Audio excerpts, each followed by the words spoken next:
Hola compañeros y compañeras, estamos aquí nuevamente en un nuevo capítulo del curso sobre abordaje integral de la atención y comunicación con el paciente. Soy José Luis Marco, especialista en farmacia hospitalaria, doctor en farmacia y psicólogo, jefe del servicio de farmacia del Hospital Francesc de Borja. Hoy vamos a abordar un tema de fondo como es el de la comunicación efectiva. Ya hemos comentado, si no lo hemos comentado, lo vamos a comentar en posteriores capítulos, que a través de los pensamientos, las emociones y las conductas y sus consecuencias es como vamos generando significado de lo vivido en nuestra relación con el mundo. La conducta viene determinada por la forma de interpretar las situaciones. Es un proceso complejo que se verá influido por nuestros pensamientos y por nuestras emociones. Los tres aspectos están intrínsecamente relacionados y se influyen mutuamente. El sentimiento es la parte emocional de la actividad humana. El 85% del tiempo sentimos lo que pensamos. Lo que siento ahora es el resultado de mis asociaciones mentales y de lo que hago con esas creencias. Vamos a hablar de comunicación efectiva. Decía Paul Balzavic que la comunicación es inevitable. Por lo tanto, la decisión no es si nos vamos a comunicar o no, sino si nos vamos a comunicar de una manera efectiva o si vamos a dejar la comunicación a su suerte. ¿Qué es la comunicación efectiva? Bueno, primero hay que saber que la comunicación es un proceso transaccional en el que alguien da y alguien recibe. Y también es un proceso finalista. Siempre nos comunicamos para algo. Teniendo claro estas dos ideas, podemos decir que la comunicación efectiva es aquella que consigue el objetivo deseado. Pero ¿cuál es el objetivo deseado en una comunicación en el contexto de la salud? ¿Qué objetivo comunicacional tienen los profesionales de la salud en su relación con las personas atendidas? ¿Conseguir la adherencia al tratamiento? ¿Conseguir que cambien sus hábitos de vida por otros más saludables? ¿Conseguir la curación de la enfermedad? Es decir, todos estos son objetivos loables, digamos de poco calado, pero son objetivos. La visión de la salud del modelo salutogénico propuesto por Antonovsky incluye aspectos sobre la salud positiva, psicología positiva, activos en salud, empoderamiento del paciente, proponiendo una serie de nuevos enfoques. El bienestar es un constructo que se genera de manera personal e individual. La calidad de vida se define como un estado de satisfacción general derivado de la realización de las potencialidades de la persona. Aunque la calidad de vida contiene aspectos tanto subjetivos como objetivos, es más bien una sensación subjetiva de bienestar psicológico, social y físico. El modelo salutogénico de Antonovsky, que en estos momentos ya impregna los planes de salud de las diferentes comunidades autónomas, concretamente la Comunidad Valenciana está presente prácticamente en todas sus estrategias de actuación y en sus objetivos, propone que para afrontar el estudio de la salud, el modelo salutogénico describe las siguientes características. Primero, rechazo del reduccionismo que enfatiza de manera diferencial los niveles físico, psicológico y social de los problemas relacionados con la salud. Es decir, este modelo defiende el modelo psicobiosocial del concepto salud y no el antiguo modelo patogénico de salud es igual a ausencia de enfermedad. Rechaza el dualismo cuerpo-mente, lo incluye todo en un mismo concepto que es el concepto persona. Es decir, nosotros no podemos separar, no podemos pensar que tenemos un cuerpo enfermo y que la mente no va a sentir esa relación tan intrínseca que tiene con su propio cuerpo. Incluye el concepto de autorregulación por el que cada sistema se orienta al equilibrio funcional, teniendo el individuo un papel activo en esta orientación y destacando la prevalencia de factores positivos. Y el modelo salutogénico nos habla de heterostasis. Fijaros que estamos acostumbrados al concepto de homeostasis y sabemos que cualquier organismo vivo, cuando pierde su equilibrio a través de los diferentes mecanismos homeostáticos, va a intentar recuperar el equilibrio perdido. Antonovsky y el modelo salutogénico nos sugiere un esquema diferente, nos habla de heterostasis. Las personas, cuando perdemos nuestro equilibrio, vamos a intentar recuperar otro equilibrio, pero no va a ser el mismo que antes. va a ser un equilibrio diferente, un nuevo equilibrio. Por eso se habla de heterostasis. Es decir, una persona que ha vivido muchos años en un estado de salud biomédica óptimo, cuando pierde una pierna, sufre una enfermedad, va a intentar, utilizando los diferentes mecanismos de los cuales dispone la persona, va a intentar recuperar su equilibrio, que será un equilibrio diferente. Será un equilibrio en el que intentará volver a tener bienestar en las nuevas circunstancias que ya son irreversibles y que nunca volverán a ser las anteriores. Esto es lo que entendemos como heterostasis, es volver a encontrar nuestro equilibrio y bienestar en unas circunstancias diferentes. Salud y enfermedad lo entiende el modelo salutogénico como un mismo proceso, son parte de un continuo. No, ya no se entiende lo de estoy sano o estoy enfermo. O sea, la salud y la enfermedad es un proceso continuo.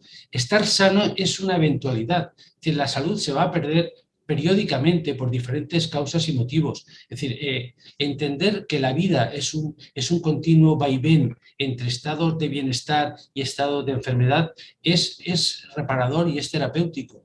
Aceptar esa realidad nos va a ayudar a comprender nuestra situación y a aceptar los diferentes avatares que la vida nos va a ofrecer en relación con la salud.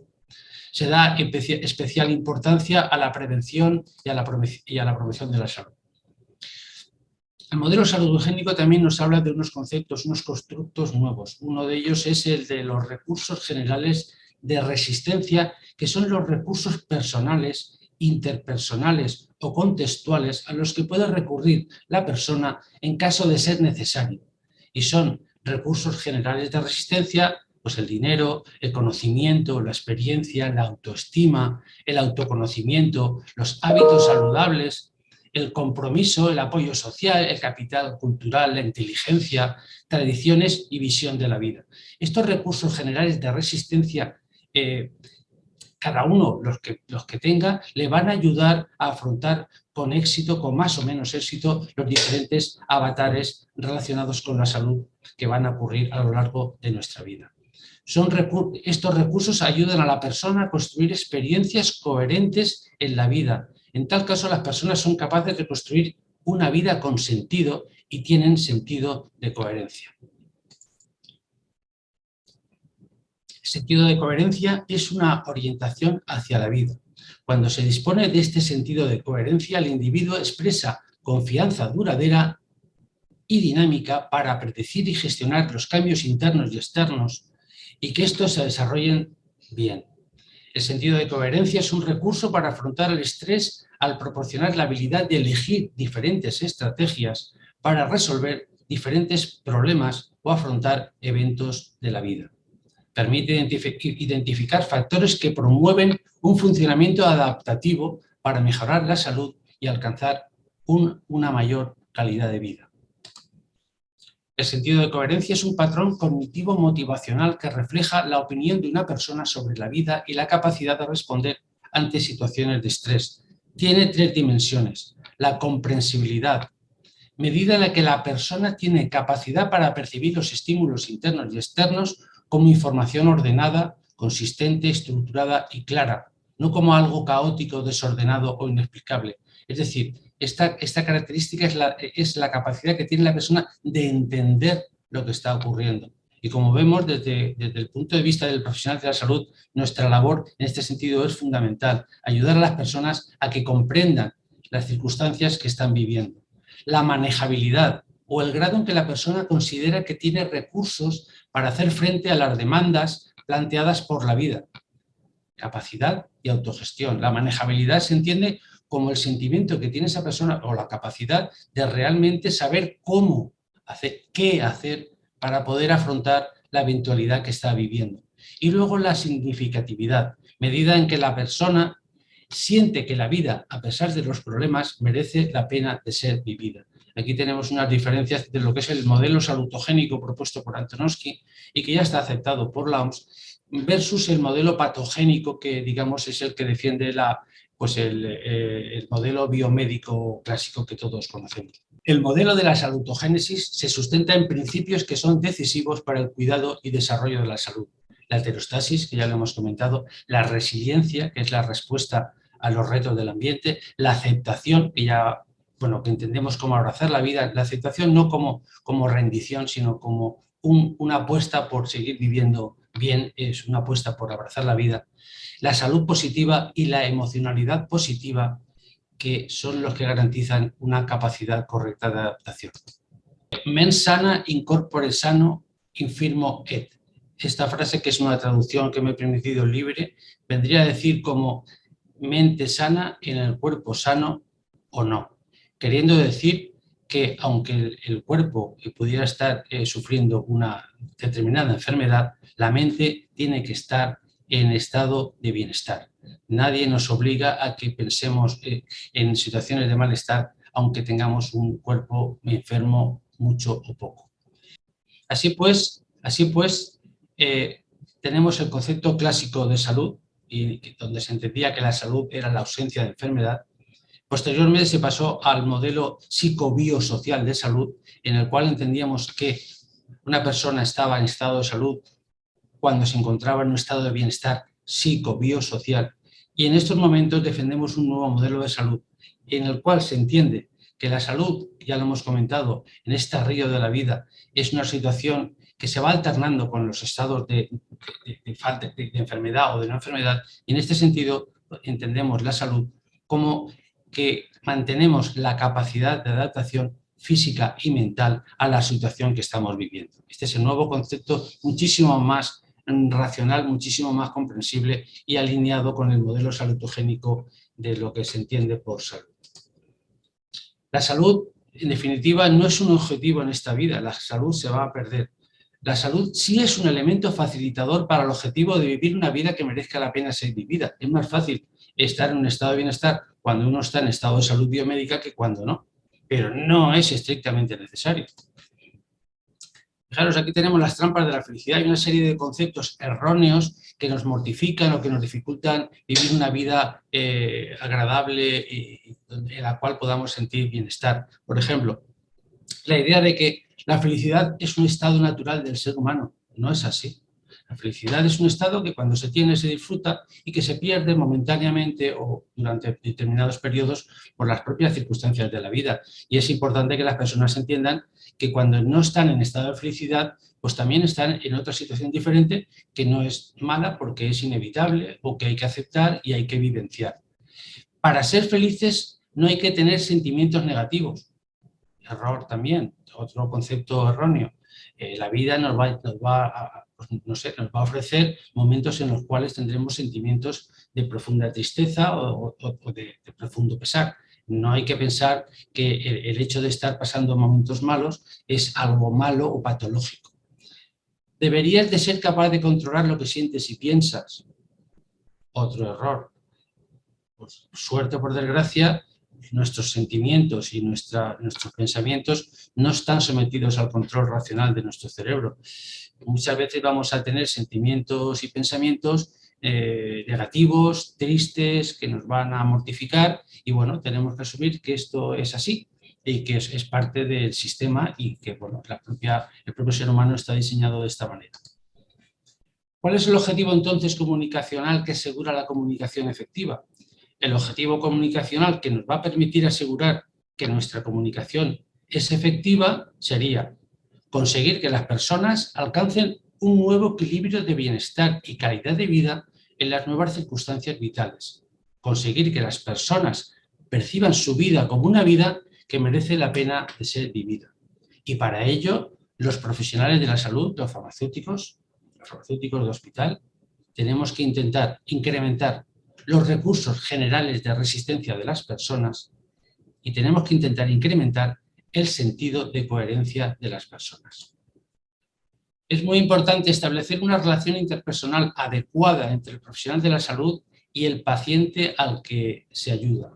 Esta relación debe de estar basada en una comunicación positiva y empática que le permita al paciente sentirse libre para verbalizar sus dudas y sus temores.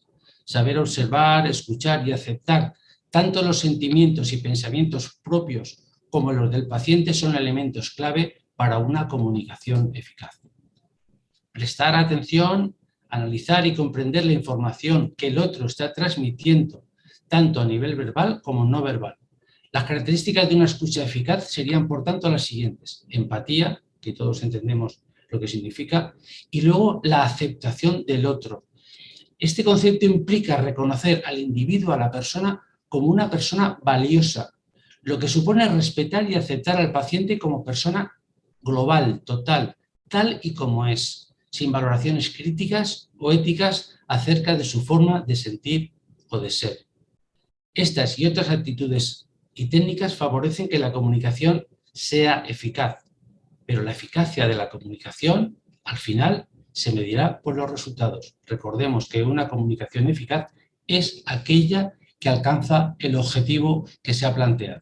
En este caso, como profesionales de la salud, los objetivos que nos hemos planteado o que nos tenemos que plantear son mejorar el bienestar psicobiosocial de las personas a las que ayudamos o asistimos.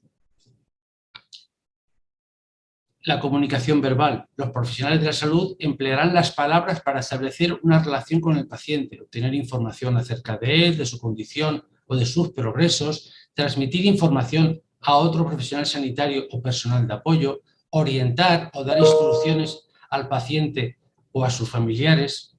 Para realizar todas estas actividades es necesario utilizar un lenguaje directo y no excesivamente técnico que facilite la comprensión y la comunicación. Es de gran importancia hablar el mismo idioma que el paciente, ponerse en su lugar, hablarle, transmitirle la información o explicarle las instrucciones de forma comprensible para él, acorde a su edad, situación social, nivel de conocimientos, etc., adaptándonos a sus características biopsicosociales. El éxito de la comunicación verbal va a depender de diferentes factores. La forma en que es explicado el material, el vocabulario empleado, la claridad de la voz y la organización de las frases, el tono y el volumen de la voz, la actitud del que habla, el grado de autoridad del que habla y la capacidad de entendimiento y comprensión del que escucha. Permitir que el paciente se exprese libremente, favoreciendo que transmita sensaciones y sentimientos. No caer en el error de corregirlo. Dar la misma importancia a las palabras que a los gestos. En ocasiones un gesto arroja muchísima información. Evitar hacer juicios críticos sobre la información que se está describiendo. No presuponer lo que el paciente quiere decir. Hacer preguntas si es necesario ampliar la información. No sacar conclusiones precipitadas. En cuanto a la comunicación no verbal, también es fundamental. La comunicación no verbal es el vehículo a través del cual se transmiten emociones y sentimientos. También es de gran importancia a la hora de definir la relación entre los interlocutores, ya que contribuye a clarificar o contradecir la comunicación verbal. La comunicación no verbal se expresa fundamentalmente a través de la gesticulación facial, el tono y el volumen de la voz, la expresión facial, la expresión corporal, el tacto, tocarnos, el aspecto físico, etcétera. Otros tipos de comunicación no verbal que también puede emplear un profesional sanitario sería la demostración, demostrando visualmente qué es lo que se tiene que hacer o cómo se tiene que hacer, o la pantomima o mima, haciendo, pues, no sé, un poquito, apoyando las palabras con gestos que puedan hacerlas más inteligibles. El lenguaje verbal y el no verbal han de ser coherentes para generar credibilidad. Hay que ser genuinos. Que tengamos en cuenta que Albert Mehrabian vino a demostrar que cuando en una comunicación interpersonal existe discrepancia entre lo que se dice y cómo se dice, las personas le damos un 80% más de credibilidad al cómo se dice, al lenguaje no verbal. Por eso es muy importante que entre lo que se dice y cómo se dice haya una coherencia y que el paciente note que hay porque que la persona con la que está hablando, que se está dirigiendo a él, es una persona que está actuando de forma genuina. ¿Cómo facilitar la comunicación? Para conseguir una comunicación efectiva no existen recetas generalizables para todos, ya que las interacciones entre las personas son siempre distintas. Sin embargo, sabemos que determinadas formas de comunicarse son mucho más eficaces que otras. Entre las herramientas terapéuticas de la terapia cognitivo-conductual destaca la reestructuración cognitiva, que ayuda a cambiar a la forma de pensar de las personas, que se basa fundamentalmente esta técnica en el diálogo socrático. El diálogo socrático es una técnica mediante la cual el profesional de la salud inserta dudas en el sistema de creencias perjudiciales del paciente a fin de modificarlas. En el diálogo socrático, el profesional refuerza positivamente las verbalizaciones del paciente que son más adecuadas para lograr los objetivos terapéuticos y extingue las verbalizaciones contraproducentes, de forma que aumentan y disminuyen respectivamente su probabilidad de ocurrencia. Un ejemplo de diálogo socrático sería cuando el profesional ante un paciente con dificultades para afrontar una enfermedad crónica realiza las siguientes preguntas. ¿Crees que los pacientes que tienen tu enfermedad no pueden realizar sus actividades cotidianas? ¿Podrías pensar en algún paciente diagnosticado de la enfermedad que corresponda que lleve una vida normal? ¿Por qué consideras que el diagnóstico de tu enfermedad implica que no podrás realizar las actividades de ocio que tanto te gustan? Claro que estas preguntas vienen en un contexto dialogal en el cual podemos imaginar que la persona ha dicho esto es horrible, este dolor me está matando, tengo una inflamación, la rigidez por la mañana, así no puedo llevar una vida normal, no puedo realmente vivir como estaba viviendo antes. Entonces el profesional, en vez de decirle no digas tonterías, seguro que vas a poder, no. Lo que hacemos es, siguiendo la metodología socrática, es hacer preguntas. ¿Crees que no hay ninguna persona con el diagnóstico de tu enfermedad que esté llevando en estos momentos una vida normal? Dice, pues hombre, yo creo que no, yo sí conozco a alguno. En ese sentido, nosotros manejamos información muy importante. Podemos decir, pues mira, tengo que decirte que yo conozco a muchas personas que tienen el diagnóstico de tu enfermedad, incluso están a un nivel de gravedad mayor, que llevan una vida perfectamente normal. ¿Se te ocurre alguna otra alternativa a la que hemos comentado para ganar en calidad de vida? También hacemos partícipe a la persona para que plantee sus propias sugerencias. Fijaros que cuando nosotros planteamos este tipo de preguntas, la persona, cuando la contesta, se está contestando a sí misma, a la vez que nos está contestando a nosotros. Y este es el método socrático. Sócrates decía, yo no puedo enseñar nada a nadie, pero sí que puedo enseñarles a pensar. Y esto es un poco lo que hacemos como estrategia subterránea, haciendo preguntas de este tipo a los pacientes a los que prestamos nuestra asistencia. Uno de los principios más importantes y difíciles de todo el proceso comunicativo y de interacción humana es el de saber escuchar. Escuchar es un proceso más complejo y profundo que el simple acto de oír y no surge automáticamente o sin esfuerzo alguno por nuestra parte. La esencia de toda comunicación es compartir, poner en común. Esto solo se consigue cuando se escucha eficazmente al otro. Cuando las personas nos percibimos escuchadas, nos sentimos aceptadas, comprendidas, respetadas en toda nuestra integridad. La escucha activa es una habilidad importante en toda relación humana e imprescindible ante el conflicto y contextos emocionalmente estresantes, como puede ser el contexto de la sanidad. Escuchar activamente implica entender qué nos está diciendo el otro desde su punto de vista, comprenderle, dar sentido a lo que nos transmite, inferir más allá de lo expresado verbalmente, atender a sus gestos, sentimientos, al mensaje profundo que nos está comunicando. Con esta actitud no juzgamos al otro, le permitimos que se manifieste tal y como es, no le etiquetamos, le respetamos, le acompañamos en sus emociones, entendemos sus silencios, nos adaptamos a sus ritmos y le ayudamos a enfrentarse a sus incertidumbres. ¿Cómo facilitar la escucha activa en situaciones de crisis? Situaciones de crisis entendemos en situaciones en las cuales los actores están compartiendo una situación de estrés, como sería cuando estamos hablando en el ámbito de la salud. Pues encontrando el momento y el lugar adecuado para conversar, desarrollando una disposición psicológica adecuada para escuchar y comprender, actualizando continuamente la motivación para escuchar, creando un espacio de mutua confianza y libertad para hablar, apartando cualquier tipo de distracción, prejuicio o filtro sobre el otro, participando activamente en la conversación, escuchando con los ojos, interpretando los mensajes corporales de nuestro interlocutor, adoptando una posición adelantada, cercana y abierta con nuestro cuerpo, haciendo contacto ocular con el otro, siguiendo el ritmo de sus pensamientos y de su narrativa, reflejando sus emociones y sentimientos con frases como estás muy enfadado, ¿verdad? Expresando que se escucha mediante comunicación verbal, ya veo, entiendo, y no verbal, asentir con la cabeza, gestos, inclinación del cuerpo, contacto físico, acariciando a la persona mediante refuerzos verbales. Estoy de acuerdo con usted en relación a esto. Creo que ha sido una buena elección. Estupendo, muy bien, le felicito. Verificando si hemos comprendido adecuadamente el mensaje. ¿Quieres decir entonces con esto que lo que ocurrió es? Por lo que veo, tuviste que, si no te entiendo mal, me estás explicando, ¿de acuerdo? Hay que evitar, si queremos conseguir una escucha activa, interrumpir continuamente, distraernos, desconectar, escuchar solo partes selectivas de la comunicación, realizar juicios evaluativos y descalificaciones personales, tomar actitudes moralizantes, esto no te hubiera pasado si hubieras sido más responsable, discutir mentalmente con el interlocutor, adelantarnos a los argumentos o respuestas del otro, rechazar o trivializar lo que la persona está sintiendo, con frases como no te preocupes tanto, eso no tiene tanta importancia, hay cosas peores en la vida, no te pongas así.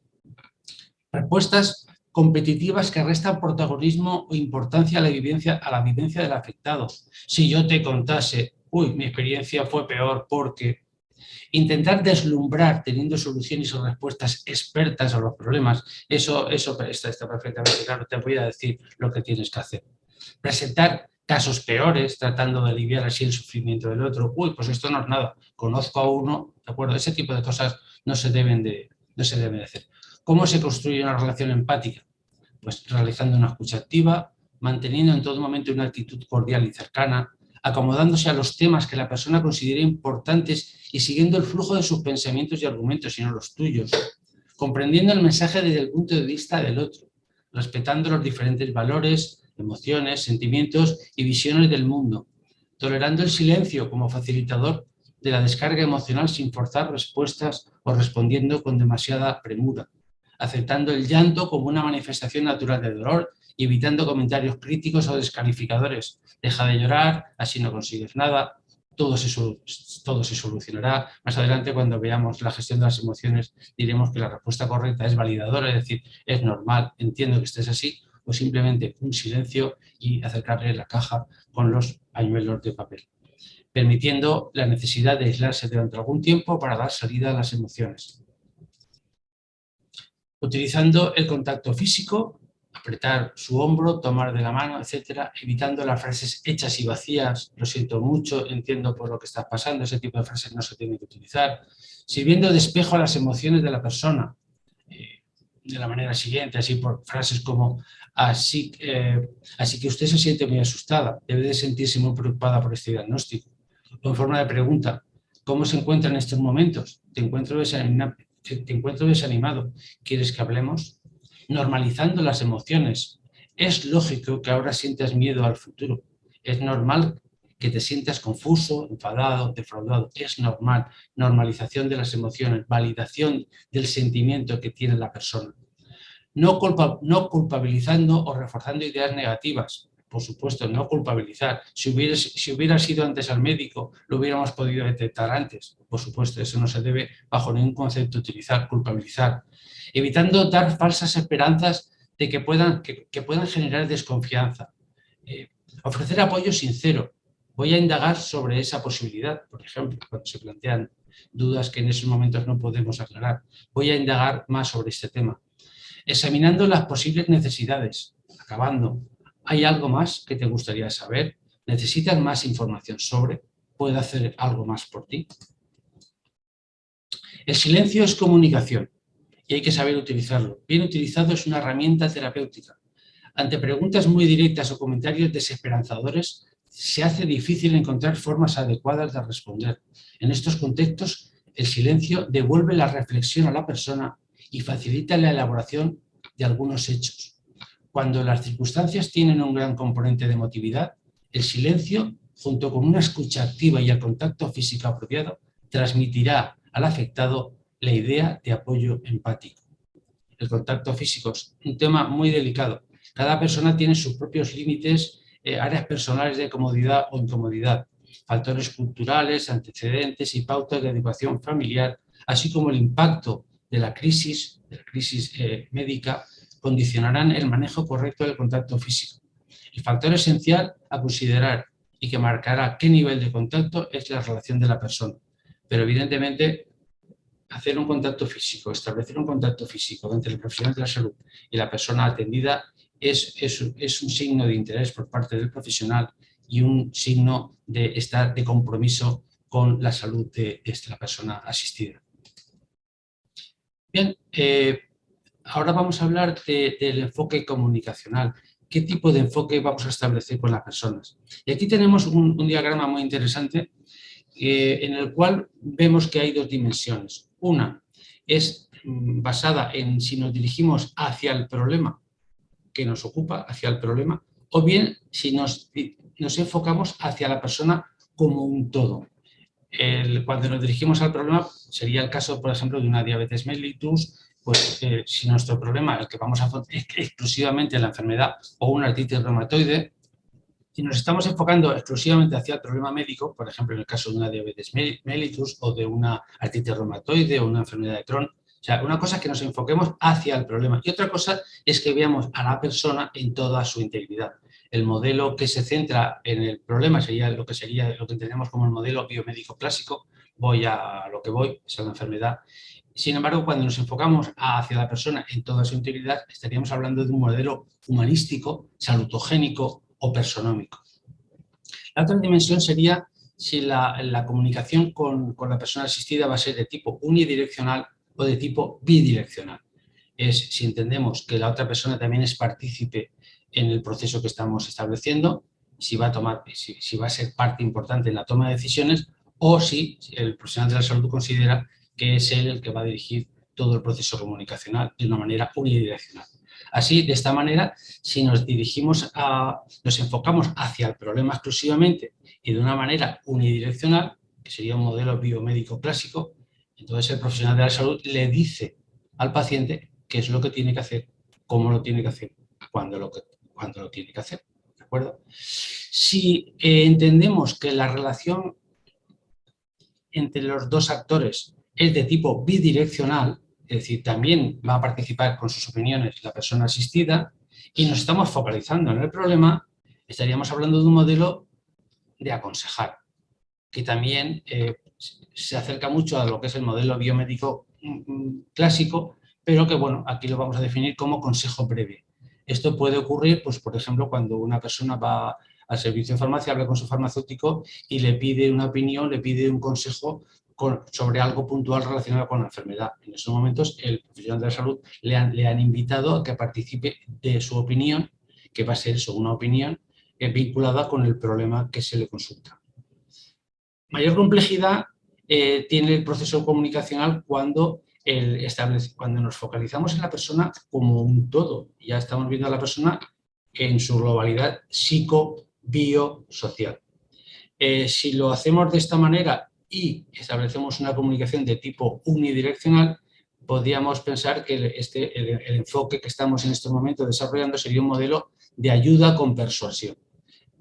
Entendemos en esta circunstancia que el profesional de alguna manera sabe qué es lo que le conviene a la persona asistida, no lo va a decir y de alguna manera, mediante técnicas persuasivas, va a intentar que la persona asuma como suyas esas decisiones y que piense que, bueno, que lo que el cambio de pensamiento, de actitud o su cambio emocional ha sido producido porque lo considera ella oportuno y necesario. En este caso estaríamos hablando, por ejemplo, de un modelo parecido al de la atención farmacéutica conductual o al de la medicina conductual, que es un concepto que también está acuñado desde los años 70 del siglo pasado. Cuando la relación entre la persona asistida y el profesional de la salud es de tipo bidireccional y las relaciones como si fueran iguales y nos enfocamos en la persona como en toda su globalidad, estaríamos hablando de un enfoque comunicacional de tipo acompañamiento. En ese caso, el profesional de la salud y la persona asistida son dos iguales, son dos expertos que se apoyan mutuamente o que intercambian información y que establecen un objetivo común. Sería prácticamente el modelo sobre el que se basa la entrevista motivacional de Miller y Rodnick. Entonces, bueno, ¿qué diferencia hay? ¿Qué diferencias vamos a encontrar entre lo que sería un modelo clásico de consejo breve que podría darse pues, en una consulta de atención farmacéutica? Un paciente, tengo un problema, tengo un efecto secundario, no tengo claro cómo utilizar el dispositivo, es una consulta breve. La otra opción sería la de una atención farmacéutica conductual que estaría enfocada a la persona en toda su globalidad, en el cual también dejaremos la puerta abierta a que aparezcan problemáticas relacionadas con los sentimientos de la persona o con los pensamientos que puede tener esa persona sobre su vida, sobre su enfermedad, sobre el tratamiento, etc. Y luego tendríamos el modelo de la entrevista motivacional que todos conocemos, el de Miller-Rodnick, que lo tenemos aquí descrito. Bueno, ¿qué diferencias hay entre los tres? Pues, fundamentalmente en cuanto a la duración de la sesión. El consejo breve suele ser, como bien se dice, breve, puede durar 5 minutos, 2 minutos, 1 minuto. Es una consulta concreta que se acaba en sí misma. La atención farmacéutica conductual también se puede establecer durante muy poquito tiempo. Son frases cortas, muchas veces clarificadoras, preguntas incluso, que ayudan a la persona a enfocarse hacia una dirección determinada. Aquí vemos que el tiempo que se puede dedicar a una consulta de atención farmacéutica conductual puede ser entre 5 y 30 minutos, lo cual es compatible perfectamente con nuestra forma de trabajar en pacientes externos en los hospitales. Mientras que la entrevista motivacional es el tiempo necesario para hacer una consulta de este tipo se estima entre 30 y 60 minutos. El consejo breve, digamos, el contexto es clínico, oportunista, o sea, puede plantearse una consulta breve de forma oportunista, aprovechando que el paciente viene a recoger una medicación. En cuanto a la atención farmacéutica conductual, pasa exactamente lo mismo. Lo mismo podemos plantear de manera oportunista cuando el paciente viene a la consulta a recoger medicación, o bien también podemos planificar una consulta ad hoc, que en estos momentos está tomando mayor protagonismo, dado que nuestra línea de actuación mediante teleasistencia va a permitir o va a favorecer que la comunicación entre el farmacéutico y la persona asistida se haga sin la mediación del medicamento. Es decir, va a ser realmente una cita conversacional de apoyo comunicacional entre el profesional de la salud y la persona asistida. Y en este caso, lógicamente, cuando hablemos con esa persona tendremos que hablar de toda la problemática que envuelve su vida relacionada con la enfermedad desde el ámbito psico-biosocial. La entrevista motivacional, clásicamente, la de Miller-Rodnick, se ha hecho mediante cita ad hoc y teniendo en cuenta que realmente la problemática que intenta resolver es una problemática relacionada con la conducta, con algún tipo de comportamiento. Aquí tenemos otras habilidades que se utilizan en estos tres enfoques comunicacionales y destacamos que, por ejemplo, en la entrevista motivacional es muy habitual que se hagan resúmenes, después de que es una entrevista larga, que dura 30, 60 minutos, y al final pues es normal que el profesional diga, bueno, en resumidas cuentas de lo que hemos hablado, lo que hemos establecido, los acuerdos a los que hemos llegado, y se hace un resumen. También en la atención farmacéutica conductual es habitual hacer un resumen final de lo que se ha hablado o lo que se ha planteado durante la conversación, mientras que en el consejo breve realmente no se hace ese tipo no se utiliza ese tipo de técnicas. En cuanto a la directividad, esto también es muy importante. La directividad nos habla de qué parte en la comunicación, qué parte establece el profesional de la salud o cómo se erige el profesional de la salud como autoridad. Decimos que la comunicación es de tipo directivo cuando el profesional considera que él sabe cosas, sabe más que el paciente, y entonces le va a establecer unas pautas que él conoce, dado sus conocimientos y su experiencia en el campo. Va a decir, más o menos, va a establecer unas pautas directivas de qué es lo que se tiene que hacer. En ese sentido, el consejo breve es muy directivo, tremendamente directivo. Yo vengo a preguntar un problema, el otro me va a dar la solución y, lógicamente, esa solución es absolutamente directiva. Te voy a decir lo que tienes que hacer, dado que me lo estás preguntando porque tú no lo sabes. La atención farmacéutica conductual también tiene un componente importante de directividad. ¿Por qué? Porque todos los aspectos psicoemocionales que hemos comentado o que vamos a comentar a lo largo de este curso, como vemos, partimos de la base de que la persona los desconoce. Es decir, el autoconocimiento, si la persona lo tiene, pues eso que tenemos ganado. Si no, tenemos que, con nuestra actuación, tenemos que intentar mejorar su autoconocimiento, explicarles cómo funcionan los pensamientos, cómo funcionan las emociones, enseñarles habilidades para hacer gestión emocional y gestión de los pensamientos. Y esa actitud ya es directiva, con lo cual podemos asumir que la atención farmacéutica conductual es directiva. Sin embargo, la entrevista motivacional no es nada directiva, porque se basa en que el profesional de la salud y la persona asistida son dos iguales. Son dos expertos en la materia, por ejemplo, en el caso del alcoholismo o en el caso de intentar que la persona mantenga relaciones sexuales seguras estando infectado por el virus del VIH, pues ahí son dos expertos que están intercambiando opiniones, con lo cual no hay ninguna directividad por parte del profesional de la salud.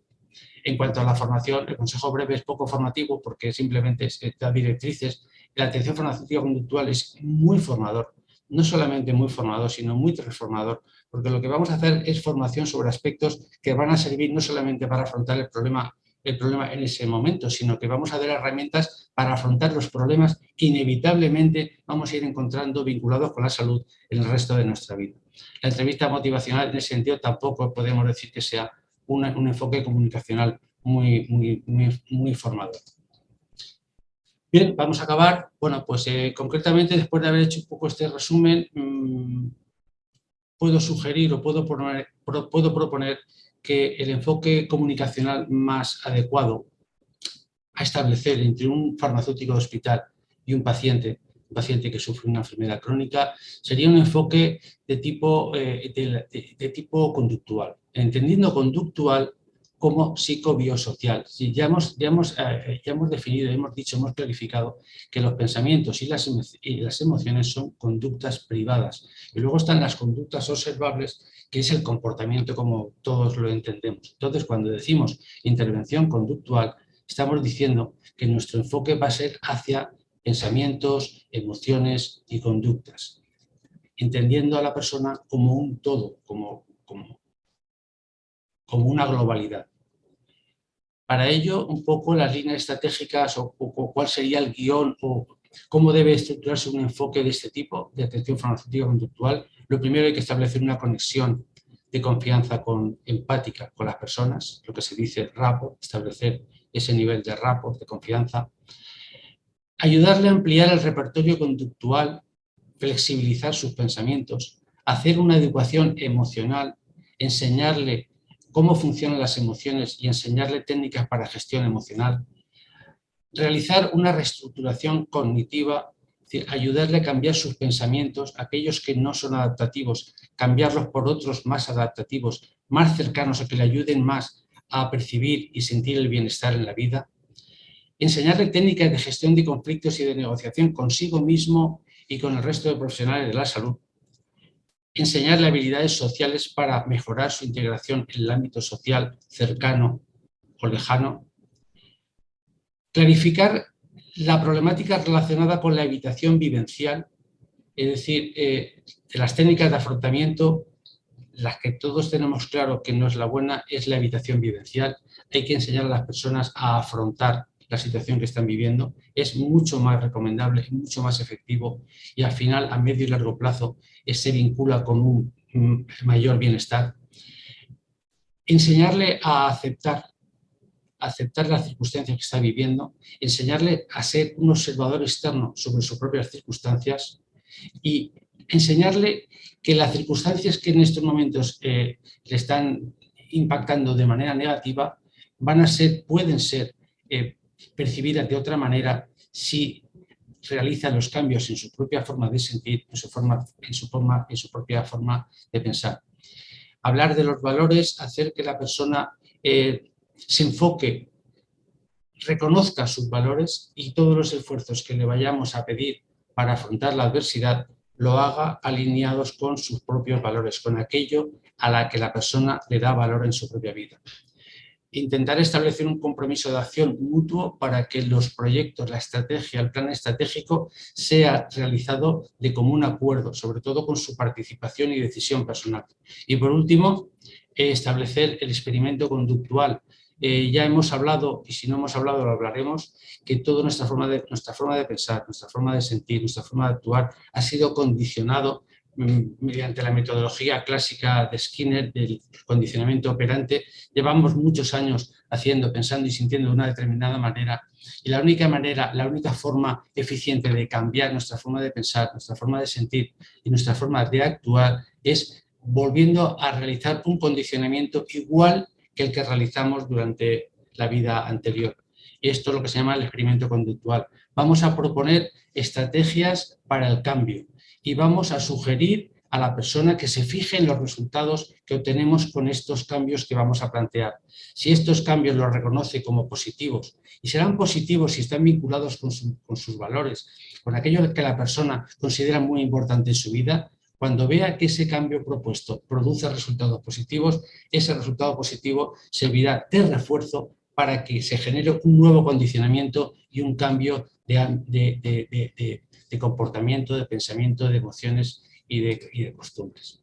Bien, acabo diciendo que realmente cuando el farmacéutico de hospital realiza este tipo de intervenciones en su globalidad, entendiendo a la persona como objeto psicobiosocial, como un ser complejo, que es una mezcla entre lo que piensa, lo que siente y lo que actúa, en ese momento podemos decir que la atención farmacéutica conductual no es un enfoque formador, es un enfoque transformador de la persona hacia una mejora de su bienestar en el momento y con la problemática que está sufriendo, y además dotándole de herramientas para afrontar los nuevos retos que se le van a ir planteando en la vida vinculada con la salud.